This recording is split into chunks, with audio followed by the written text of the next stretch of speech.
Isn't it funny how things that we used to think were a bit dull and a bit boring and stuff and a bit have become cool? This is my daughter's bag. I mean, I used to know these as bum bags. Used to wear them round like that, but seemingly now you wear them like that, and she's got this one and she loves it. Carries around her phone in it and all sorts of things. And it was bought by a cool and trendy uncle because he's hip and knows about all these sort of like up and coming trends. Parka jackets, do you remember those? I had a parka. I used to hate wearing it to school, but yet all of a sudden the Gallagher brothers and Oasis wear them and they're cool again. And talking of music, records. I mean, it used to be everyone wanted CDs and streaming, but now to be a vinyl record collector, it seemed to be very, very cool. And that's exactly what's happened with the humble estate car. Because despite the premature death of the estate car, thanks to the likes of crossovers and SUVs, it would appear that the humble estate is cool again. Now, there's not many available on the electric market, except for the MG4 and of course Porsche's Taycan with the Cross Turismo and Sport Turismo, but more and more manufacturers are getting in on the act. Of course, this year we're going to see the BMW i5 Touring and of course the new Volkswagen ID.7 Tourer. But until then, we've also now got this, the new Peugeot E308 SW. Welcome to this week's road test review, welcome to the new Peugeot E308 SW, and as always, welcome to the very cool AutoEV.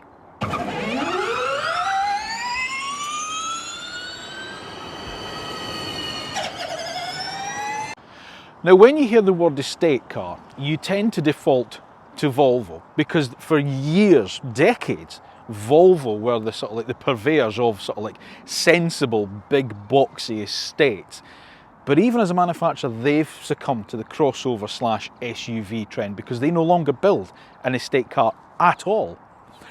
But think back, Peugeot have just the same illustrious history with the big boxy estate that Volvo do.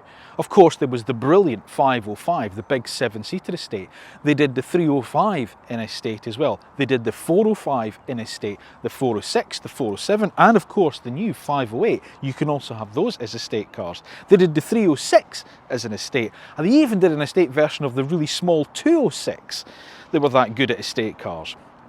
Well, this is the new one, the 308 SW, as they're calling it, station wagon, because they want to avoid the name estate car.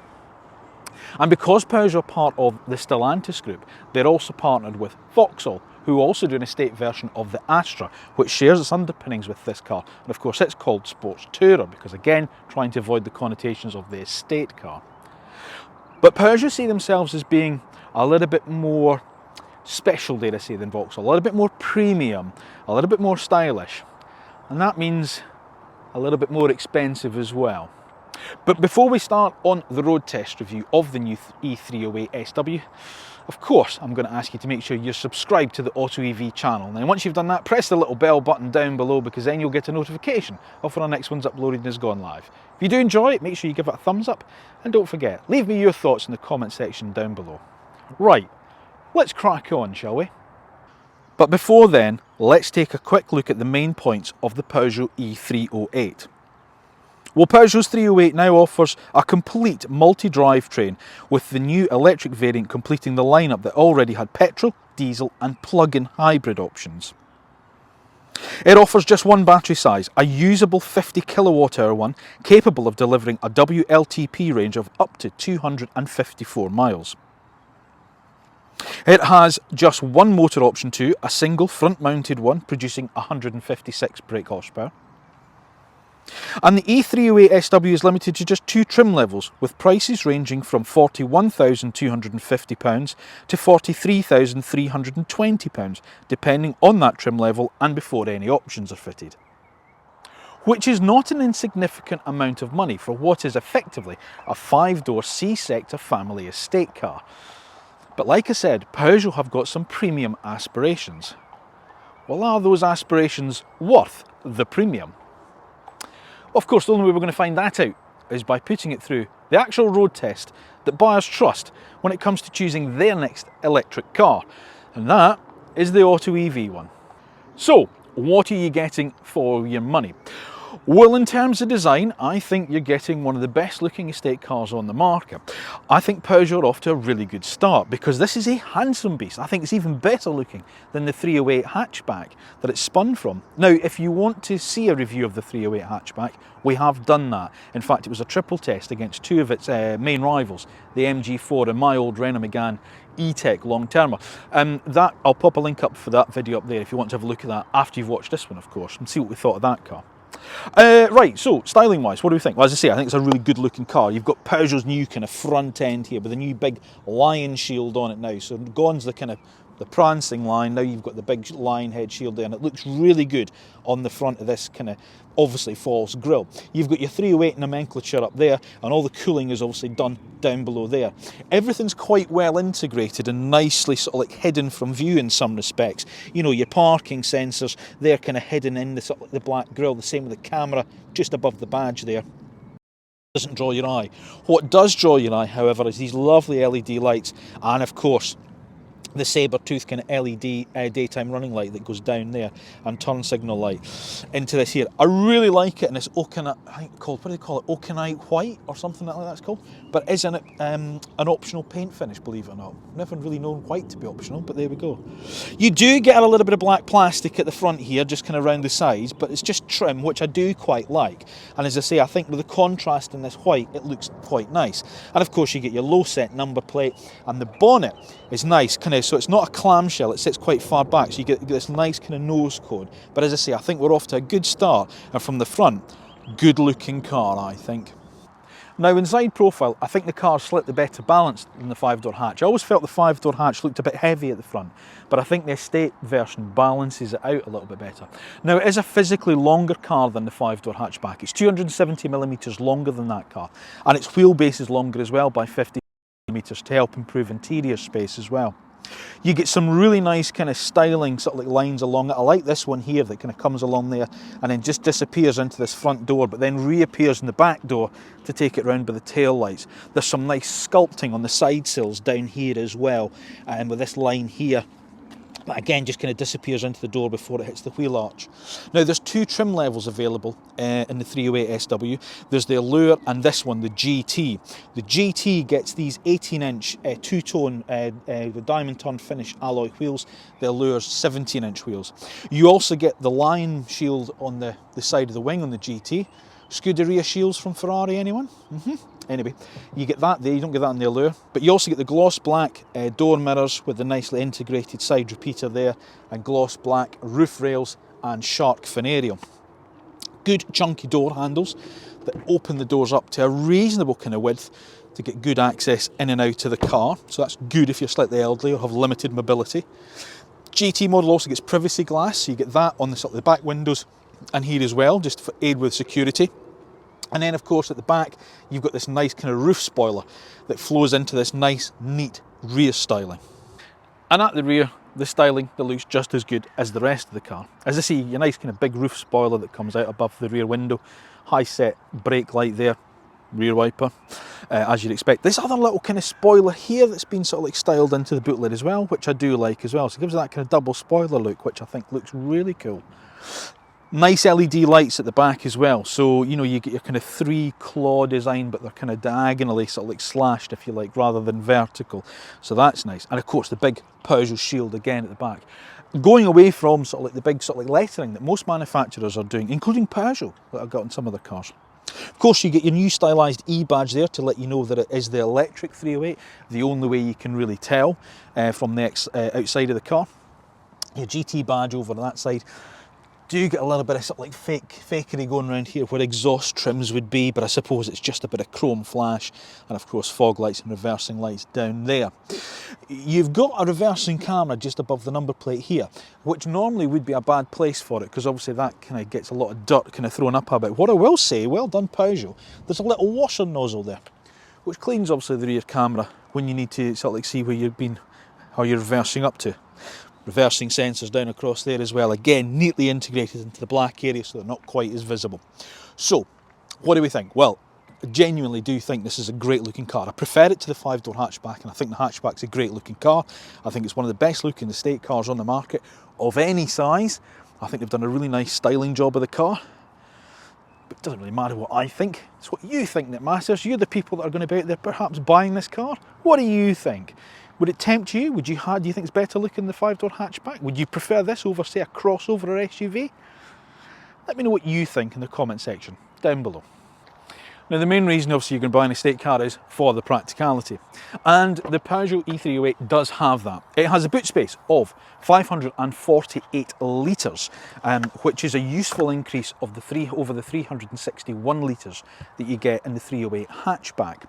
If you split fold the rear seat, which folds in a 40-20-40 split, then that capacity goes up to 1,574 litres.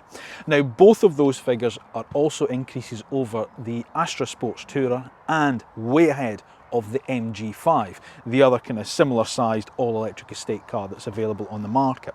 However, as it's a multi-drivetrain platform, you can see that there's a bit of a problem. There is no storage for your cables. They've got to go separately. So if you're going to a hotel or whatever that obviously have standalone car chargers to charge up overnight, then you've got to take that separately. But as you can see, the 4 AutoEV suitcases do fit in, and it's a nice loading sill as well. So actually taking them out, there's no sort of like sill to lift them over. And it's also lined with this kind of plastic, so as you're pulling them across, you're not sort of like damaging the carpet or the rear bumper. So there is a decent amount of sort of like space back here. As I say, we've got the 4 suitcases in, plus my camera bag, so other holdalls and accessories and jackets can go in quite easily too. But as I say, if I lift that up, there's no actual storage for cables there. There's a little trough and things, but it's got the first aid kit, the tyre inflation system and the handbooks, believe it or not, but that's it. But a nice kind of square boot. There's no sort of big intrusions in from wheel arches and stuff, and you've got some pockets at the side there. A nicely damped load cover as well over it, plus as well, if you're folding the rear seats down, you can do it via these clips at the back there, so you just pull those and that flips the seat down forward. So good, practical, if not brilliant in terms of cable storage. Oh, and by the way, there's no front boot either in the car. Sorry. Well, what is there to say about the interior of the Peugeot E308? Now, we did a quick review of the interior of this car when we did it in its triple test. Again, with the, like I said, with the Renault Megane E-Tech, mild long-termer, and the MG4. A couple of months back with Rod and Charlie. Well, we didn't go too far into the sort of like the interiors of them, but I just wanted to spend a bit more time in this one, sort of like going through it. So the first thing, there's 2 things that strike you with the car when you get inside it. The first thing is the design of it, which I absolutely love. I think Peugeot are absolutely on top of the game when it comes to their interiors. The 508 PSE that I was driving on my other channel, House of Cars, the E208 we reviewed a couple of weeks ago. And this one here, absolutely phenomenal, and they're only getting better. The new E3008, which I'm about to go and drive in a couple of weeks, I think is on another level above this, and this is great, I think. So that's the first thing that strikes you, is the design of it. So let me talk about that briefly. First of all, you have the as is the norm now with Peugeot, this iCockpit, which I still think is one of the best instrument clusters you can get in the industry. I absolutely love this. It's like it's a 3D effect. The camera will not pick it up, but you've got to go and have a look at this, because this is lovely, I think. And when you put more information onto it, you know, like your trip computer, it seems to add another layer in front. I don't know how they do it, but it is just fantastic. I love this, how it looks. I think it knocks Audi's virtual cockpit into a cocked hat, and I think Audi's virtual cockpit is brilliant. I love Audi's display, but this is better, I think. The only thing I will say with it is this: because it's got this small steering wheel, the idea behind it is this is lifted up a little bit, so you don't need a head-up display. You look straight into the binnacle rather than down into it. When I certainly get my seating position just right, so the seat's in the right position, steering wheel's in the right position, it's just cutting off the bottom of the screen. Now, there's nothing there, it just says Peugeot, but I am convinced I'm missing some information, so I constantly find myself doing that. Just kind of leaning forward, looking over the wheel. You've got to get over the fact there isn't anything there and that you can't actually see all the information. So it does take a little bit of getting used to. The 208 doesn't do that. The 208's binnacle sits at a slightly different bit to the wheel. But as I say, on the 508 and the 308, it's like that. As I say, you just kind of keep finding yourself, or I do, keep finding myself doing that. So that's the only thing I would say. take some time to get used to it. So if you're going for a test drive in an E308, don't take it out for like 5 minutes. Tell the salesman you want to go for a good long drive on it, because you'll constantly adjust things until you get it right. But when you do, it's really worth it, because that works really well, I think. The little steering wheel, I do like this. Some people don't, but you get this kind of weird kind of shaped, it's almost kind of, I don't even know if it's octagonal or what. It's slightly rounded on the sides, then flat at the top, flat at the bottom, 2-spoke design. As I say, it's designed to look over it. But on a car that's quite sporty, it's quite nice just to have that kind of, it's, you know, it's more of a kind of wrist movement rather than great big arm movements, you know. So I do like that, but it does take a bit of getting used to. The seats are lovely. Now this is a GT obviously, so it has got that kind of sports seats, but you get just the right amount of support down the lateral sides, down the side of your back, good shoulder support, and then quite a kind of firm head restraint, which is just there. And the materials they're trimmed in is really nice. That's the second thing about the interior that strikes you, is the quality of the materials. So you get this nice kind of Alcantara on this GT in the middle of the seats, this leatherette down the side. The dashboard has this nice kind of rubberized material on the bottom here, with the Alcantara stripped through there. Again, like I said, this is a GT, so not all of them get this, but it's really quite nice. And then that kind of soft material again on the top of the dashboard. Even if you're slightly taller than me and you find your leg resting against the transmission tunnel, you know it's kind of covered with that leatherette material. It's not plastic down the side there. You get this kind of matte finish silver plastic here, which is okay, but you do get a bit of gloss black up here, which I'll talk about in a second. Storage is good. You get your 2 cup holders there, which obviously you can cover. There's a cubby there, although it's not wireless charging. It's not wireless charging, which I'm disappointed with. And my phone doesn't quite fit that. I've got an iPhone 15 Pro Max, it doesn't quite go in there. So if you've got big phones, they're not quite steady in there. You've got a little bit there for like a packet of Polo Mints or whatever, and then a shallow tray here. There's USB-C connectivity in there. There's another one there and a 12-volt socket too. Plus you get a glove box, which is obviously quite good. And good sized door bins, which are lined with carpet. Thank you, Peugeot. Not just plain plastic. I do like that. Right, let me jump to this now, because this is the infotainment screen here, this 10-inch infotainment screen, which is on the whole very, very good. But below it you get what's called iToggles. Now I love these. These are great. They're shortcut buttons, but it's an actual screen. But these are shortcut buttons, and you will be able to kind of, you can sort of like, what do you call it? You can personalise these. You know, so you can, Apple CarPlay will come up here. You know, phone, navigation, climate menus there. The only thing I will say is there's 2 problems, if you like, but they're first world problems that I find with it. When you press it, it does this kind of graphic dance, which makes it appear quite laggy and slow. It's not, it's just the graphics, but I think some people might find that quite annoying that it just doesn't immediately appear like it does on most cars. The second thing is it's covered in fingerprints because of that, obviously, in dust. That's the only thing that I will say. But it works beautifully, and I really do like it. I think Peugeot, you know, as I say, they're really doing well with the interiors, and I really do like it.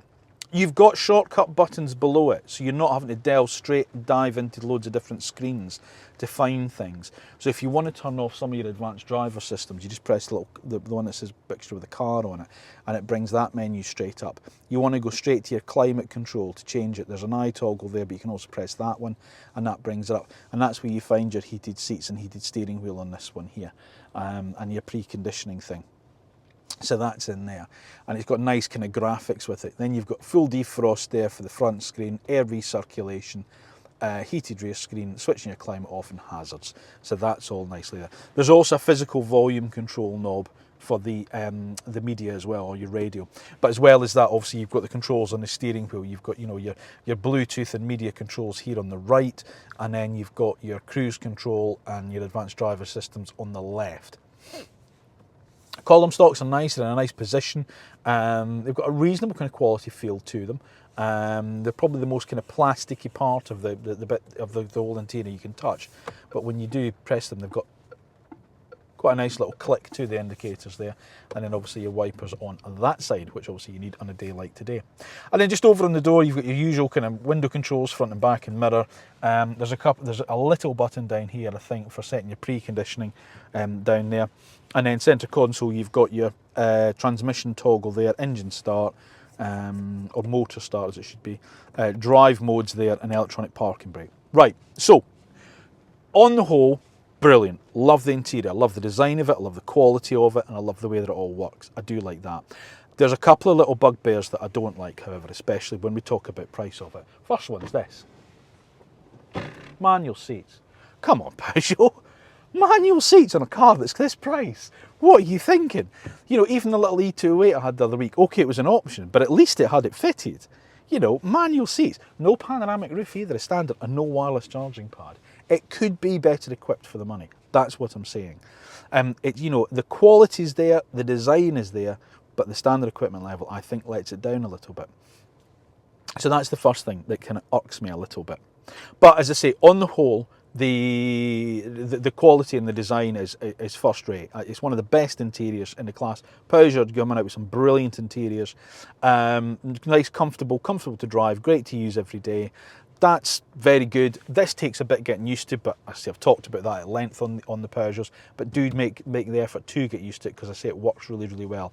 Just being ready with some cloths to make sure you clean that often, because I say it gets quite marked with fingerprints. Otherwise, brilliant interior. Now, the E308 is fitted with the 54 kilowatt hour battery that the Stellantis group use in a lot of their cars. It's a usable capacity of around about 50 kilowatt hours. And that should give, according to WLTP figures, a range of around about 254 miles. In fairness, in this unseasonably cooler weather we're having in the UK at the moment, you're probably closer to the 200 mark. Still, what they do say is its efficiency is quite good, which, in fairness, I've kind of noticed a little bit. It is a lot better than I did expect it to be. Anyway, charging the car up, 100 kilowatts is your maximum charging speed, which doesn't sound like an awful lot, but in fairness, the charging curve is such that it only takes 28 minutes to go from 10 to 80% from a 100 kilowatt charger, which is on par for what you would expect. If you're charging from your kilowatt wall box at home and you're completely flat, then you're going to go to 100% capacity in 8 hours and 15 minutes. It also has a heat pump as standard, which is pretty decent as well, and you can option it with an 11 kilowatt on-board charger if you have access to the faster 3-phase electricity either at home or your workplace. I feel that every time we do a Stellantis product, we should almost just do a copy and paste, because I feel like it's going to be the same things that I'm going to criticise the car for, and the same figures that I'm going to give you for each car. And it's pretty much that, I'm afraid. So we have a front-mounted 156 brake horsepower motor. That's the only motor option that you have available in the 308. That's it. Same with the Astra, same with the 208, same with the 2008, same with the Mocha, same with the blah blah blah ad infinitum. 0 to 60, 9.9 seconds. So hardly blisteringly fast, even for a car of this size and calibre, especially for one wearing a GT badge, and one that looks, I think, quite sporty, in fairness. I'm just going to move that. There's a little thing's going to rattle around in that little thing if I don't move it. There, right, where was I? Yes, right. So yeah, it's not quick, and it feels lacklustre, is basically what I'm trying to say. And the only way you get that full 156 horsepower is by flicking the car into sport mode. And when you do that and put your foot down, yeah, it doesn't really do a massive load of difference. You can feel it gather speed. Let's say that rather than accelerate. Let's say gather speed. That's what it's like. The steering weight's up as well, so the steering has now become much heavier, which is okay, you know, which is kind of nice, you know. It's got a bit of, I mean, the electric cars, you know, electric power steering systems have a sort of almost kind of anodyne feel to them anyway, and this is no different. So it's a sort of artificial heaviness to it, but it's all right. But it's not exactly exciting. That's my point, you know. And you know, in terms of price, which obviously we'll get on to talk about, kind of expect a little bit more, if I'm honest. You know, for not much more than this car is the 508 PSE, the hybrid, which is a great car to drive. Brilliant car to drive. You know, quick, really sort of like, you know, sort of like interactive with you as a driver. Yeah, the 308's not that car. Right. Yeah, so anyway, when you go back to kind of normal, and of course you get your normal sport, normal and eco drive modes, which is done with the little button down here, and it limits the power in each one. So I think, you know, when it's in normal it's 110 horsepower or something like that, and when it's in eco it's like 90 something, and does feel it. And everything just dulls off, you know, it's just, yeah. What I will say, however, and I do want to be positive about the car in a lot of ways, is it's very refined. It's got a really nice refinement to the car. You know, when you're just sitting kind of cruising, you know, 50, 60, 70 miles an hour, it's really nice and quiet, and the suspension settles down and it's very smooth. So there is a refinement you get from the car, which makes it feel expensive, if that makes sense. You know, you don't feel that you're just in this little kind of C-sector kind of family hatchback. You know, there is an element of it feels a bit more premium because of the lack of wind noise and road noise and drivetrain noise that you get from it. So I will say that about it. I do like the refinement that you get from the car.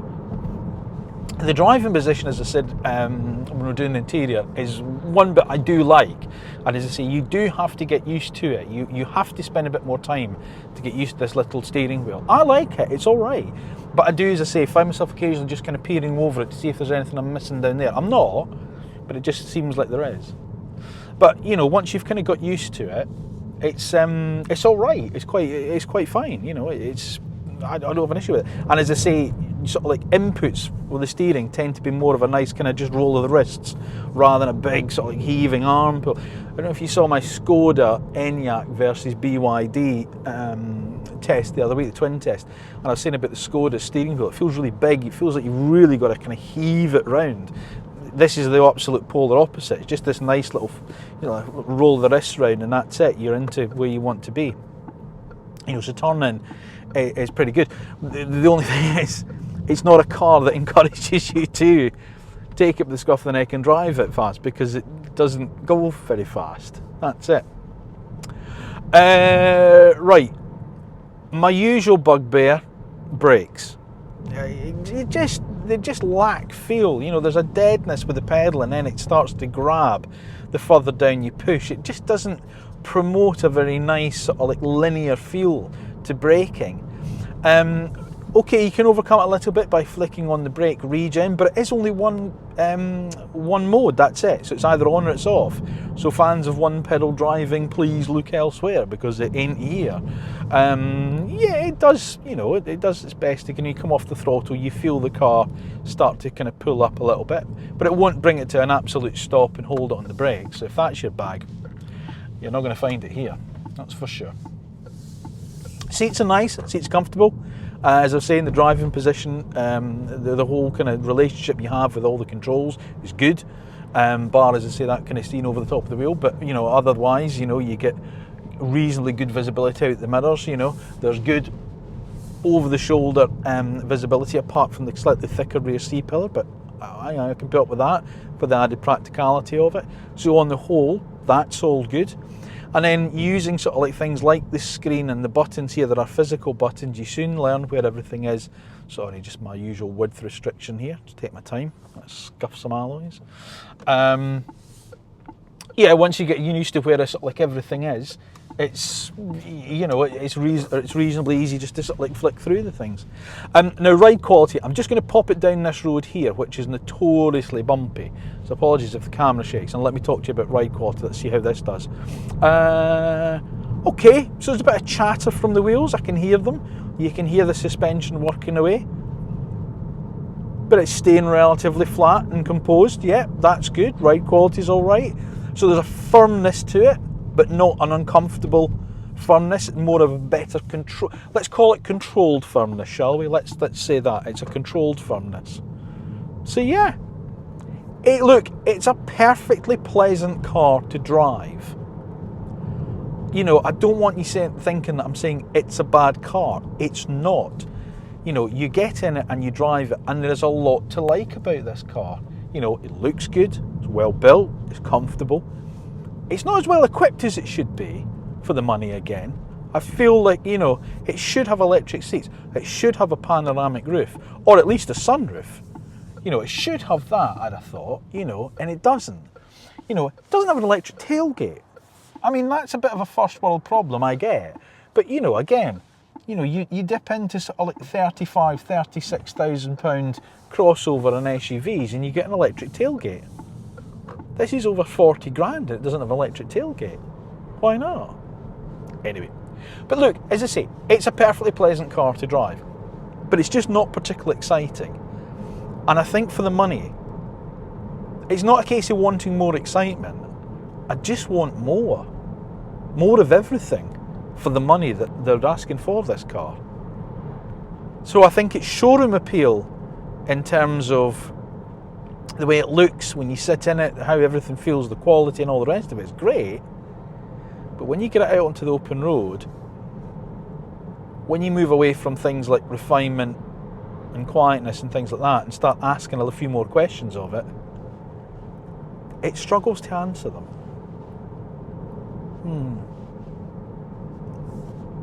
So how much is this going to cost you?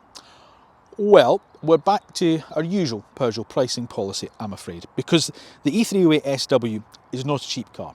It comes in two trim levels, either the Allure, which kicks the range off at £41,250, or this, the GT, at £43,320.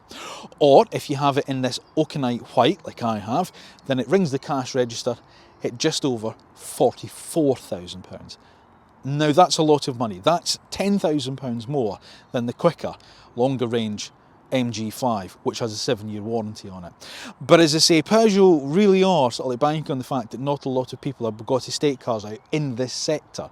But it is easy to understand why people are going to flock more towards SUVs and crossovers when Peugeot are pricing the car like this. Now, I do get that they want to be seen as a premium brand within the Stellantis group, and that is going to have to take some sort of like fairly big cojones when it comes to your pricing policy.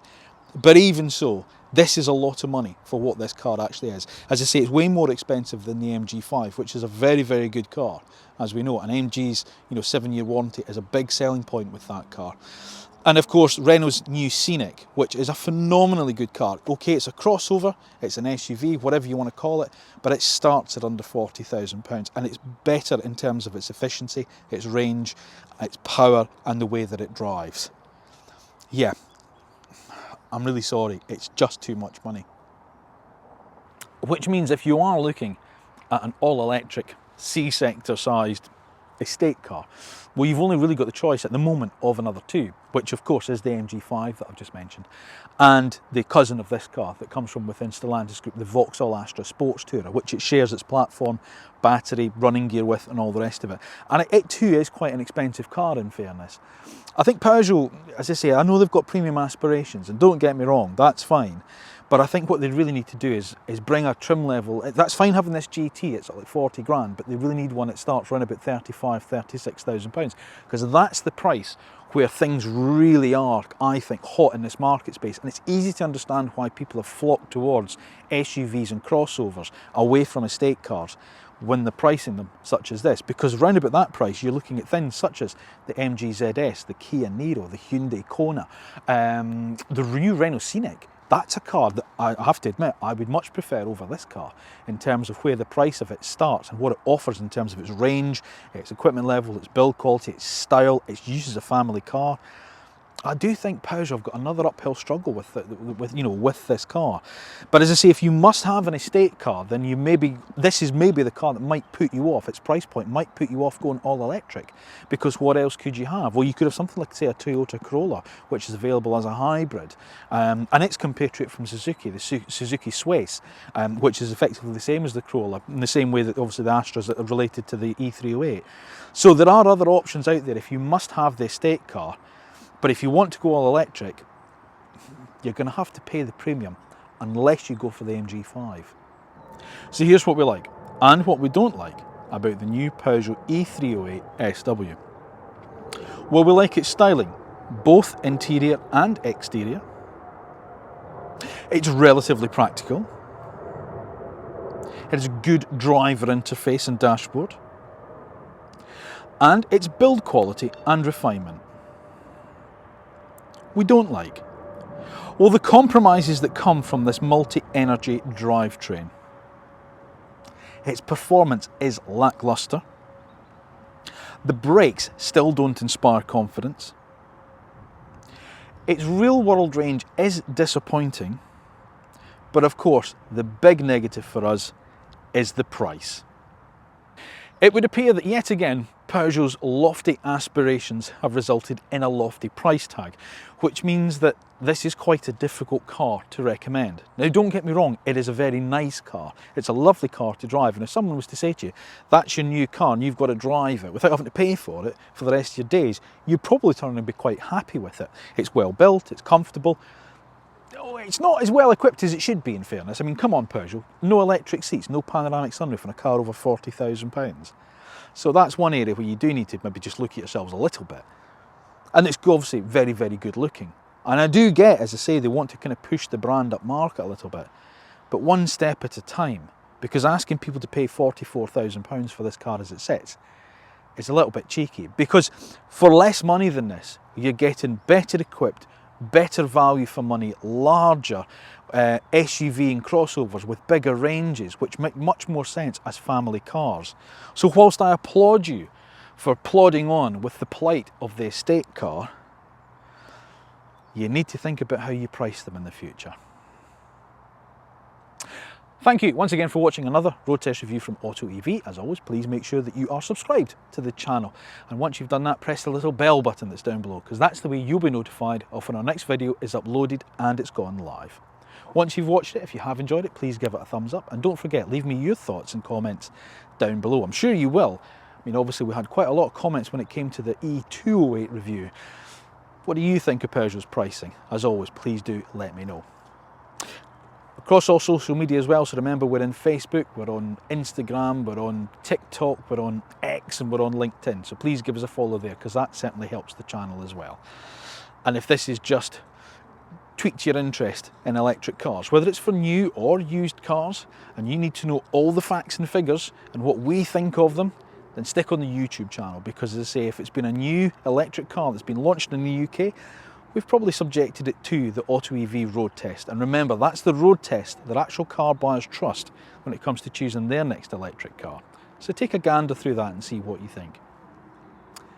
Until next time, however, all I can say is thank you for continuing to support the channel, and I will see you again soon.